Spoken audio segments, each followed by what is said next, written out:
नमस्कार, top news मध्ये आपलं स्वागत। पाहणार आहोत दिवसभरातील महत्त्वाच्या घडामोडींचा वेगवान आढावा। महाराष्ट्रात कोरोनाची दुसरी लाट आली तर ती सर्वांना महागात पडेल। राज्यात ती येऊ नये असं वाटतं, पण मनात भीती आहे असं आरोग्यमंत्री राजेश टोपे यांनी म्हटलंय। दिल्लीमध्ये कोरोनाचा ग्रोथ रेट वाढतोय। मास्कचा वापर टाळणं आणि सोशल डिस्टन्सिंगचं पालन न झाल्यामुळे दिल्लीमध्ये ही परिस्थिती निर्माण झाल्याचं राजेश टोपेंनी सांगितलंय।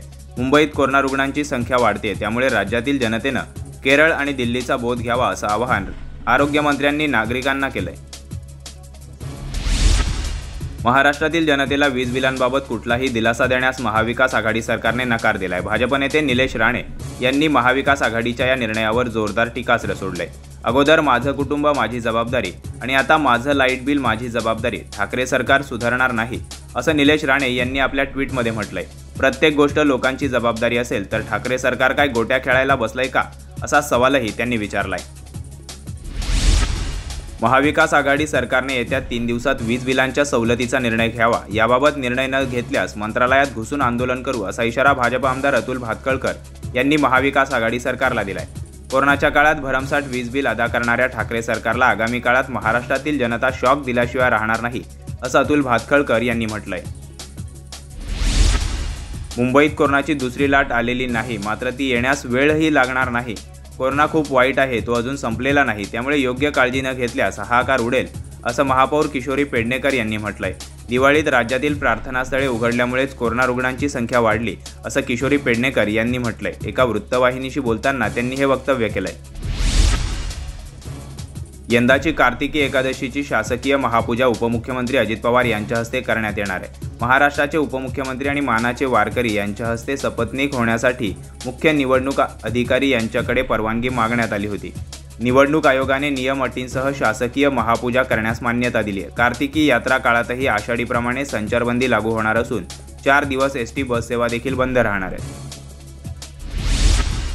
महाविकास आघाडी सरकार पलटूराम सरकार आहे अशी टीका विरोधी पक्षनेते देवेंद्र फडणवीस यांनी केली आहे। ऊर्जा मंत्र्यांनी स्वतः घोषणा करत बिलं कमी करू असे आज जाहीर केले होते।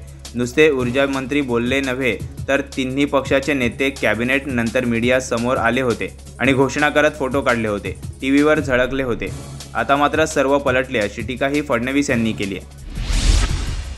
महाराष्ट्राची मुख्यमंत्री कर्तृत्ववान मराठी स्त्री व्हावी अशी अपेक्षा बाळगणारा मोठा वर्ग समाजात आहे। याला माझ्यासारख्या माणसाचे सुद्धा 100% समर्थन असू शकते असं वक्तव्य करीत भाजप नेते आशिष शेलार यांनी शुक्रवारी खळबळ उडवून दिली आहे। राष्ट्रवादी काँग्रेसचे अध्यक्ष शरद पवार यांच्या उपस्थितीतच शेलार यांच्या या शाब्दिक फटकेबाजीमुळे राजकीय वर्तुळात तर्कवितर्क सुरू झाले।